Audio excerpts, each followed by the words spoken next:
पाकिस्तान को भारत सरकार की सीधी चेतावनी। विदेश मंत्री एस जयशंकर बोले, हाफिज और मसूद अजहर समेत सारे वांटेड आतंकवादियों को पाकिस्तान भारत को सौंपे। विदेश मंत्री ने कहा, पाकिस्तान से सिर्फ पीओके और आतंकवाद पर बात होगी, तीसरा कोई मुद्दा नहीं। नाम लिए बिना अमेरिका को विदेश मंत्री का साफ मैसेज। कहा, पाकिस्तान के मामले में किसी तीसरे देश का दखल मंजूर नहीं, पाकिस्तान से सिर्फ द्विपक्षीय बातचीत होगी। विदेश मंत्री एस जयशंकर ने कहा, सिंधु जल समझौता सस्पेंडेड ही रहेगा। जब तक सीमा पार से आतंकवाद बंद नहीं होता तब तक भारत का यही स्टैंड है। भारत पाकिस्तान सीज फायर पर 5 दिन बाद अमेरिकी राष्ट्रपति ट्रंप ने यू टर्न ले लिया और कहा कि मैंने दोनों देशों के बीच मध्यस्थता नहीं कराई, बस समस्या सुलझाने में मदद की। रक्षा मंत्री राजनाथ सिंह ने कहा, आतंकवाद के खिलाफ भारत का कड़ा रुख, पाकिस्तान की न्यूक्लियर ब्लैकमेलिंग के बावजूद हमने कार्रवाई की। राजनाथ सिंह ने पाकिस्तान को गैर जिम्मेदार देश कहा, पाकिस्तान के हाथ में परमाणु हथियार सुरक्षित नहीं है। रक्षा मंत्री राजनाथ सिंह की इंटरनेशनल एटॉमिक एनर्जी एजेंसी से अपील, पाकिस्तान के एटमी हथियारों को अपनी निगरानी में लें। श्रीनगर से राजनाथ सिंह ने पाकिस्तान को चेताया, कहा, हमने दुश्मन की छाती पर घाव किया, अब की बार बात निकली तो बहुत दूर तक जाएगी। राजनाथ सिंह ने कहा, ऑपरेशन सिंदूर अब तक की सबसे बड़ी कार्रवाई है, आतंक के खिलाफ हम किसी भी हद तक जा सकते हैं। आईएईए ने पाकिस्तान में न्यूक्लियर लीक की खबरों को खारिज किया, कहा, सोशल मीडिया पर चल रही खबरें अफवाह हैं, पाकिस्तान में किसी भी परमाणु केंद्र से रेडिएशन लीक नहीं है। तुर्की की एविएशन कंपनी सेलेबी का सिक्योरिटी क्लियरेंस रद्द, राष्ट्रीय सुरक्षा के हित में भारत सरकार का फैसला। जम्मू पहुंचे बीएसएफ के डीजी दलजीत सिंह चौधरी, बॉर्डर पर जवानों का हौसला बढ़ाया, ऑपरेशन सिंदूर के लिए जवानों को बधाई दी। इजरायल के रक्षा मंत्रालय की डीजी ने भारत के डिफेंस सेक्रेटरी से बात की, आतंकवाद के खिलाफ एक्शन का समर्थन किया। नागरिक उड्डयन मंत्री राम मोहन नायडू ने श्रीनगर का दौरा किया, एयरपोर्ट पर सुरक्षा व्यवस्थाओं का जायजा लिया। श्रीनगर हवाई अड्डे की समीक्षा के बाद बोले राम मोहन नायडू, हमारी सेना ने आतंकवादियों को मुंहतोड़ जवाब दिया, सारे देश को उन पर गर्व है। जम्मू कश्मीर में दहशतगर्दों के खिलाफ बड़ा एक्शन जारी, त्राल में सुरक्षा बलों ने 3 टेररिस्ट को मार गिराया, पिछले 48 घंटों में 6 आतंकवादी ढेर।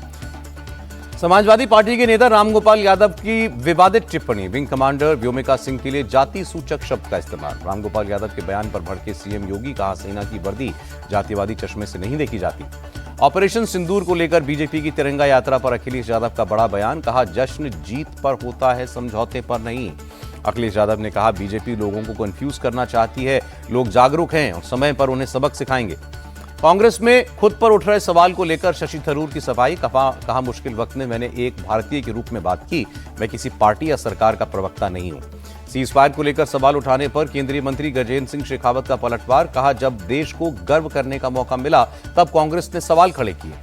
कर्नल सोफिया कुरैशी पर विवादित टिप्पणी करने वाले एमपी के मंत्री विजय शाह को सुप्रीम कोर्ट की फटकार। चीफ जस्टिस बोले, आप मंत्री हैं, आप ऐसे बयान कैसे दे सकते हैं।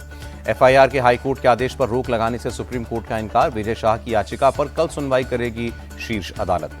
विजय शाह मामले पर बोले, मुख्यमंत्री मोहन यादव कोर्ट के आदेश का पालन करेंगे। एमपी सरकार ने मंत्री विजय शाह के बयान से किनारा किया। डिप्टी सीएम जगदीश देवड़ा बोले, जनप्रतिनिधि को संयम से बात करनी चाहिए। चौतरफा घिरने के बाद विजय शाह ने माफी भी मांगी, कहा, कर्नल सोफिया हमारी सगी बहन से भी ज्यादा सम्मानीय है। एमपी कांग्रेस अध्यक्ष जीतू पटवारी ने कहा, सरकार ने इस्तीफा क्यों नहीं दिया, एफआईआर रद्द करवाने में जुटी है बीजेपी। कांग्रेस विधायक आरिफ मसूद ने कर्नल सोफिया कुरैशी को चिट्ठी लिखी, विजय शाह की आपत्तिजनक टिप्पणी करने के लिए मध्य प्रदेश की जनता की तरफ से माफी मांगी। केंद्रीय मंत्री रामदास आठवले की पाकिस्तान को खरी खरी, कहा, पाकिस्तान आतंकवाद को बढ़ावा देता है, आतंकी हमलों के लिए पाकिस्तान की सेना और सरकार ही जिम्मेदार है। जम्मू कश्मीर के रियासी में सेना का सर्च ऑपरेशन, जंगल में आतंकियों के छिपे होने की खबर। ऑपरेशन सिंदूर के बाद पाकिस्तान पर वॉर स्ट्राइक जारी, बगलिहार डैम के सभी गेट बंद किए, पाकिस्तान को जाने वाली चिनाब नदी में पानी सूखा। पानी के लिए भारत से गिड़गिड़ाया पाकिस्तान। जल संसाधन सचिव ने लिखा लेटर, सिंधु जल समझौते पर दोबारा विचार की अपील। पहलगाम में तिरंगा यात्रा में उमड़ी भीड़, पाकिस्तान मुर्दाबाद के नारे लगाए गए। तुर्की का बहिष्कार करने पर बोले मुख्यमंत्री देवेंद्र फडणवीस, जो पाकिस्तान जैसे देश का समर्थन करे उसे सबक सिखाना जरूरी। जयपुर में निकली तिरंगा यात्रा में शामिल हुए राजस्थान के मुख्यमंत्री, सेना के सम्मान में जमकर नारेबाजी की गई। चीन और तुर्की के विरोध में जम्मू में सड़क पर उतरा बजरंग दल, पुतला फूंककर पाकिस्तान के समर्थन पर नाराजगी जताई। जम्मू मार्बल डीलर्स एसोसिएशन ने भी किया तुर्की प्रोडक्ट्स का बहिष्कार। दुकानदारों ने कहा, हम अपनी दुकान पर तुर्की के पत्थर नहीं बेचेंगे। जामिया मिलिया इस्लामी यूनिवर्सिटी ने भी तुर्की के खिलाफ एक्शन लिया। सभी एजुकेशनल संस्थानों से किए गए एमओयू सस्पेंड किए गए। कानपुर यूनिवर्सिटी का भी तुर्की के खिलाफ कड़ा रुख, इस्तांबुल यूनिवर्सिटी के साथ एमओयू रद्द किया। हरियाणा के पानीपत से पकड़ा गया एक पाकिस्तानी जासूस, आईएसआई के लिए मुखबिरी कर रहा था। नौमान इलाही आईएसआई के हैंडलर इकबाल उर्फ काना के संपर्क में था। आईएसआई हैंडलर को हरियाणा और पंजाब से जुड़े कई वीडियोस भेज चुका था यह आरोपी। यूपी के कैराना का रहने वाला है आरोपी नौमान। डीआरडीओ ने 8 महीने में किया बड़ा कमाल, समंदर के खारे पानी को मीठा करने की स्वदेशी तकनीक तैयार की। 18 मई को 101वां सैटेलाइट लॉन्च करेगा इसरो। चेयरमैन वी नारायण बोले, अब तक के हमारे सारे मिशन भारत की जरूरतों के हिसाब से रहे हैं। 30 मई को बिहार जाएंगे प्रधानमंत्री मोदी, काराकट में कई विकास प्रोजेक्ट्स की सौगात देंगे। बिना परमिशन बिहार के दरभंगा के अंबेडकर छात्रावास में राहुल गांधी ने की सभा, बोले मेरे पीछे आपकी शक्ति है, इसलिए मुझे कोई नहीं रोक सकता। दरभंगा से प्रधानमंत्री मोदी पर राहुल गांधी का सीधा हमला, कहा दबाव में आकर जाति जनगणना का ऐलान किया, वो लोकतंत्र के खिलाफ हैं। दरभंगा में राहुल गांधी के खिलाफ केस दर्ज हुआ, धारा 163 के उल्लंघन के आरोप में कार्रवाई। अपने खिलाफ केस दर्ज होने पर बोले राहुल गांधी, मेरे ऊपर 30 से 32 केस हैं अभी और ये सब मेरे लिए मेडल है। राहुल गांधी के बिहार दौरे पर रविशंकर प्रसाद का हमला, कहा वो नाटक करने में बहुत तेज हैं। राहुल गांधी की दरभंगा रैली पर बोले जेडीयू सांसद संजय झा, किसी छात्रावास में राजनीतिक बैठक की जाती है क्या? बिहार में राहुल की सभा को इजाजत न मिलने पर भड़की कांग्रेस पार्टी। यूपी प्रदेश अध्यक्ष अजय राय बोले, केंद्र के आदेश पर नीतीश कुमार ने राहुल गांधी को रोका। पूर्व केंद्रीय मंत्री जॉन बारला टीएमसी में शामिल हुए, कहा जब मैं बीजेपी में था तब मुझे आदिवासी लोगों के लिए काम करने से रोका गया। तृणमूल कांग्रेस में शामिल होते ही जॉन बारला का बंगाल में नेता प्रतिपक्ष शुभेंदु अधिकारी पर हमला, कहा जनता और धर्म का विभाजन करके वो सीएम बनना चाहते हैं। महाराष्ट्र के सीएम देवेंद्र फडणवीस ने कहा सरकार समय पर निकाय चुनाव कराने का प्रयास करेगी और ये चुनाव महायुति गठबंधन साथ में लड़ेगी।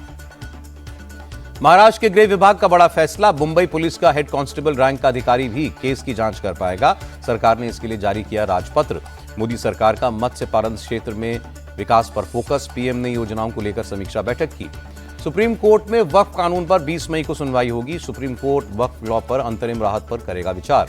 सुप्रीम कोर्ट ने यूपी सरकार को अनुमति दी, वृंदावन के बांके बिहारी मंदिर के फंड का इस्तेमाल मंदिर कॉरिडोर बनाने में करें।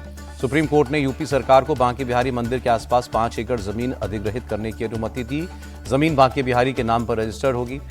प्रेसिडेंट मुर्मू ने सुप्रीम कोर्ट से 14 सवालों पर सुझाव मांगे। सुप्रीम कोर्ट ने कहा था गवर्नर या प्रेसिडेंट को तय समय में बिल पर एक्शन लेना चाहिए। राष्ट्रपति के सवालों पर बोले तमिलनाडु के सीएम स्टालिन, सुप्रीम कोर्ट के आदेश को केंद्र सरकार पलटना चाहती है। हैदराबाद में पेड़ों की कटाई पर सुप्रीम कोर्ट सख्त, तेलंगाना के मुख्य सचिव समेत कई अधिकारियों को जेल भेजने की चेतावनी दी। बिहार के पूर्व मंत्री बृज बिहारी हत्याकांड में सुप्रीम कोर्ट का फैसला, दोषी पूर्व विधायक मुन्ना शुक्ला की उम्र कैद की सजा बरकरार, पुनर्विचार याचिका खारिज। 25 साल के देवा पारधी की हिरासत में मौत का मामला, सुप्रीम कोर्ट ने एमपी सरकार को फटकार लगाई और मामले की जांच सीबीआई को सौंपी। छत्तीसगढ़ के घायल सुरक्षाकर्मियों से दिल्ली एम्स में मिले गृहमंत्री अमित शाह। 21 दिनों तक चले नक्सल विरोधी अभियान में घायल हुए थे कई जवान। छत्तीसगढ़ के बस्तर में एंटी नक्सल ऑपरेशन में शामिल जवानों को सीएम साई ने किया संबोधित, कहा आगे की लड़ाई सिर्फ हथियारों से नहीं बल्कि शिक्षा, रोजगार और समावेशी विकास से भी लड़ी जाएगी। छत्तीसगढ़ तेलंगाना सीमा पर एंटी नक्सल ऑपरेशन पर बोले सीआरपीएफ कमांडेंट आनंद, मार्च 2026 तक नक्सलवाद करने का टारगेट है, इसी के मद्देनजर ऑपरेशन चलाए गए। लखनऊ में सीएम योगी ने की कैबिनेट बैठक, ऑपरेशन सिंदूर और राज्य के कई मुद्दों पर बात की। दिल्ली के 111 गांवों में पहुंचा PNG connection, LG Vinay Saxena और मुख्यमंत्री रेखा गुप्ता ने इसकी शुरुआत की। रेखा गुप्ता ने कहा इस साल के अंत तक 116 गांवों में पीएनजी की पाइपलाइन बिछाने का काम हम पूरा करेंगे। दिल्ली हाट में आग में जलकर राख हुई दुकानों को बड़ी राहत, सरकार ने दुकानों के पुनर्निर्माण के लिए 49,83,000 रुपए के टेंडर को मंजूरी दी। बाबा महाकाल के दर पर मध्य प्रदेश के पूर्व गृहमंत्री नरोत्तम मिश्रा, नंदी हॉल में बैठकर की पूजा अर्चना, प्रदेश की खुशहाली की कामना की। कोलकाता के सॉल्ट लेक में नौकरी गंवा चुके शिक्षकों ने विकास भवन का घेराव किया। प्रदर्शन कर रहे लोगों और पुलिस के बीच नोकझोंक भी हुई। पंजाब के संगरूर जेल में अफीम मिलने का मामला, 19 नामजद आरोपी और 1 डीएसपी अरेस्ट। पंजाब की मजीठा में जहरीली शराब पीने से मरने वालों की संख्या बढ़कर 27 हुई। कई लोगों का अभी भी इलाज जारी है। लखनऊ में चलती बस में आग से हड़कंप, 5 लोग जिंदा जले। पटना से दिल्ली जा रही बस के कई यात्रियों ने कूदकर अपनी जान बचाई। तमिलनाडु के कोडलूर में एक फैक्ट्री में सीवेज टैंक फटने से हादसा, 20 लोग घायल। दिल्ली के छतरपुर मेट्रो स्टेशन के पास ताबड़तोड़ फायरिंग, गाड़ी सवार शख्स गंभीर रूप से घायल। बदमाश ने करीब 10 राउंड गोलियां चलाईं। शुरुआती जांच में पुलिस ने आपसी रंजिश की आशंका जताई है। हमलावरों की तलाश जारी। दिल्ली एनसीआर को लेकर मौसम विभाग का अलर्ट, अगले 1-2 दिन धूल भरी आंधी चलेगी। राजस्थान में बन रहा है प्रेशर ग्रिड। आप नेता सौरभ भारद्वाज का दिल्ली सरकार पर हमला, कहा दिल्ली की न हवा साफ हुई न यमुना, सरकार के सारे वादे फेल। सौरभ भारद्वाज ने दिल्ली सरकार से सवाल किया, धुंध को लेकर सरकार को जवाब देना चाहिए, इसे लेकर दिल्ली सरकार खामोश क्यों है। राजस्थान, हरियाणा, एमपी, ओडिशा, यूपी और पंजाब के कुछ हिस्सों में हीट वेव का अलर्ट। दोहा में अमेरिकी राष्ट्रपति ट्रंप का दावा, भारत ने अमेरिकी सामान पर सभी टैरिफ हटाने की पेशकश की। प्रेसिडेंट ट्रंप की एप्पल के सीईओ टिम कुक को सलाह, मैं चाहता हूं कि आप भारत की बजाय अमेरिका में ही आईफोन बनाएं। भारत अमेरिका के बीच ट्रेड डील पर विदेश मंत्री एस जयशंकर ने कहा, कोई भी व्यापार सौदा परस्पर लाभकारी होना चाहिए। जब तक ऐसा नहीं होता तब तक कोई भी फैसला लेना जल्दबाजी होगा। ट्रंप का ईरान के नेताओं पर आरोप, आप अपने लोगों का पैसा लूटकर विदेश में टेरर फंडिंग करते हैं, खून खराबा करवाते हैं। शेयर बाजार की धमाकेदार वापसी, सेंसेक्स 1200 अंक कुचला, निफ्टी 7 महीने के बाद 25,000 के शिखर पर पहुंचा। अमेरिकी डॉलर के मुकाबले रुपए में 20 पैसे की गिरावट, $1 85 रुपए 52 पैसे पर रहा।